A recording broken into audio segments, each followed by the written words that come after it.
Assalamualaikum warahmatullahi wabarakatuh. Apa kabar sobat tani semua? Jumpa dengan saya di Yotani Channel. Oke, dalam Zoom kali ini saya akan mengulas sedikit tentang bagaimana cara ini perawatan tanaman padi dari ini setelah tanam sampai nanti akhir atau menjelang panen. Oh ya sobat tani, ini adalah video saya yang kedua di tahun 2023. Mudah-mudahan kita semua mendapat keberkahan di tahun ini. Oke sobat tani, sebelum kita masuk ke pembahasan, terlebih dahulu kita saksikan sisa-sisa kemarin penyambutan tahun 2023. Check it on, go!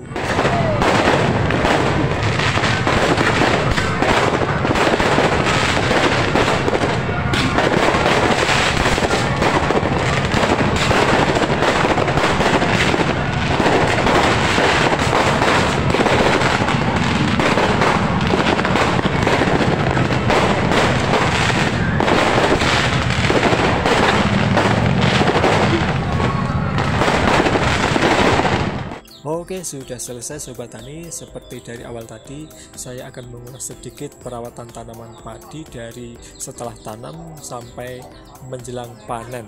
Sobat tani, sebenarnya untuk perawatan tanaman padi ini sangat mudah. Hanya saja di sini untuk mendapatkan tanaman padi yang bagus dan berkualitas juga hasil yang maksimal. Tentunya ada hal-hal yang harus diperhatikan dalam perawatan, yaitu pertama penjarangan dan penyulaman. Kemudian yang kedua penyiangan atau istilah bahasa Londone itu maton. Kemudian yang ketiga pengairan. Kemudian yang keempat itu pemupukan. Oh ya sobat tani, mungkin apa yang saya sampaikan ini adalah kebiasaan dari orang tua kita dan kita hanya meneruskannya saja.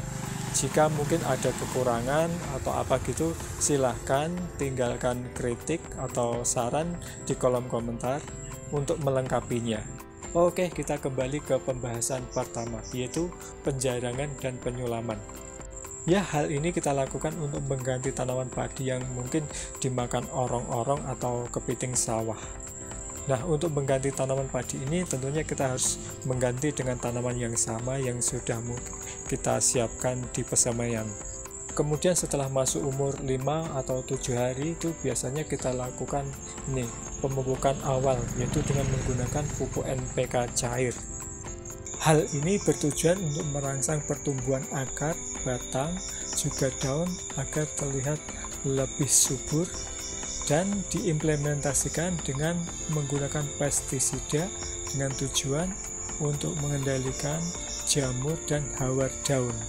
Dan lebih bagusnya lagi kalau ditambah dengan kalium fosfat agar tanaman ini menjadi sehat juga kuat tentunya, karena dari awal sudah terbentuk ini imun yang kuat pada tanaman padi sehingga mampu bertahan ini dari serangan penyakit, juga mampu bertahan pada kondisi alam yang ekstrim. Ya, nggak beda dengan manusia. Kalau imun kita kuat, tentunya penyakit pun tak akan menempel pada tubuh kita.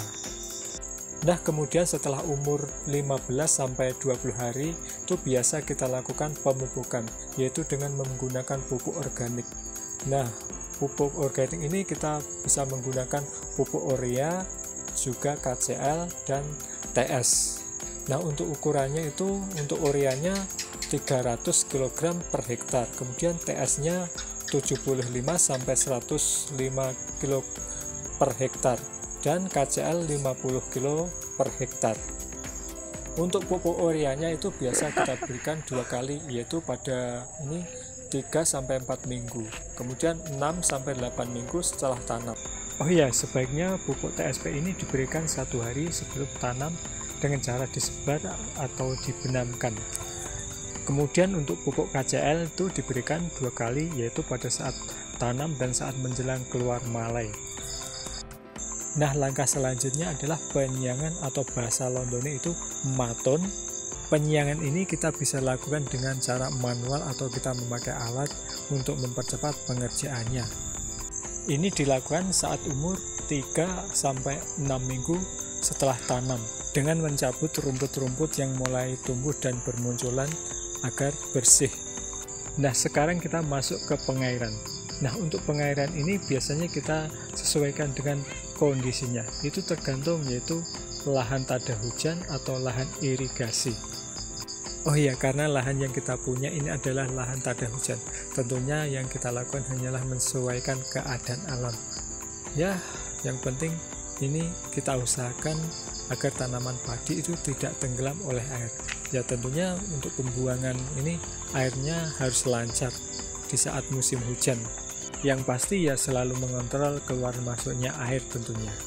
Nah, berbeda dengan lahan sawah irigasi. Untuk keluar masuknya air itu bisa diatur. Nah, contohnya seperti ini, airnya itu berasal dari sumber air yang telah ditentukan oleh Dinas Pengairan atau Dinas Pertanian. Kemudian air harus bisa menggenangi sawah dengan merata. Kemudian lubang pemasukan dan pembuangan air letaknya berseberangan agar air merata di seluruh lahan. Kemudian air mengalir membawa lumpur dan kotoran yang diendapkan pada petak sawah. Kotoran tersebut berfungsi sebagai pupuk tentunya. Kemudian genangan air harus pada ketinggian yang telah ditentukan. Nah, setelah tanam itu biasanya sawah dikeringkan 2-3 hari, kemudian diairi kembali sedikit demi sedikit. Nah, sejak padi umur itu 8 hari, genangan air mencapai 5 cm. Kemudian pada waktu berumur 8-45 hari, kedalaman air ditingkatkan menjadi 10 sampai dengan 20 cm. Kemudian pada waktu padi mulai berbulir, penggenangan sudah mencapai 20 sampai 25 cm. Dan pada waktu padi menguning, ketinggian air dikurangi sedikit demi sedikit.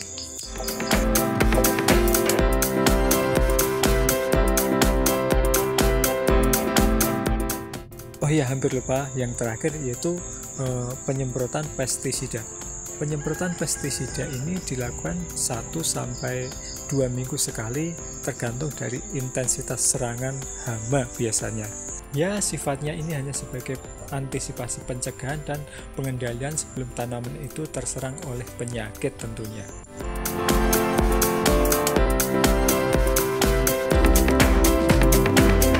Oh ya Sobat Tani, kemarin itu saya mendapat info dari teman saya yaitu tentang benih padi Saraswati. Benih padi Saraswati ini adalah varietas unggul kualitas premium.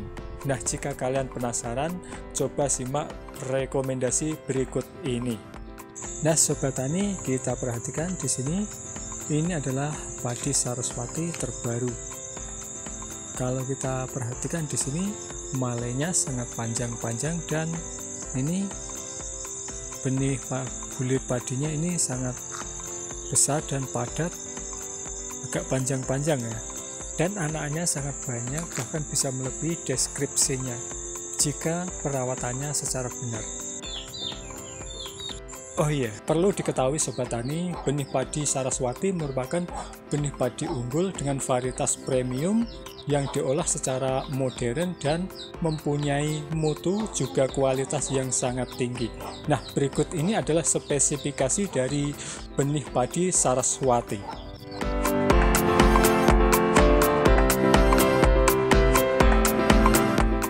Benih padi unggul varietas premium, umur 90 hari, tinggi tanaman kurang lebih 92 cm.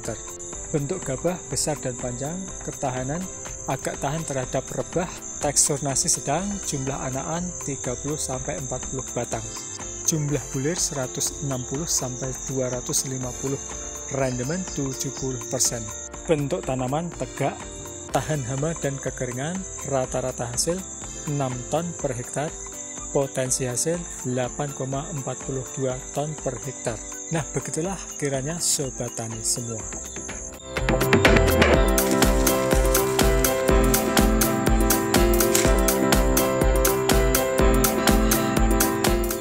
Oke Sobat Tani semua, saya rasa cukup sampai di sini dulu ya.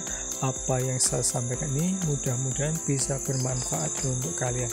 Dan jika kalian ingin berminat dengan ini jenis benih padi Saraswati ini, kalian bisa pesan melalui nomor WA yang sudah tertera di deskripsi. Oke, sebelum saya akhiri, sebelum dan sesudahnya, saya ucapkan banyak terima kasih Akhir kata, wassalamualaikum warahmatullahi wabarakatuh.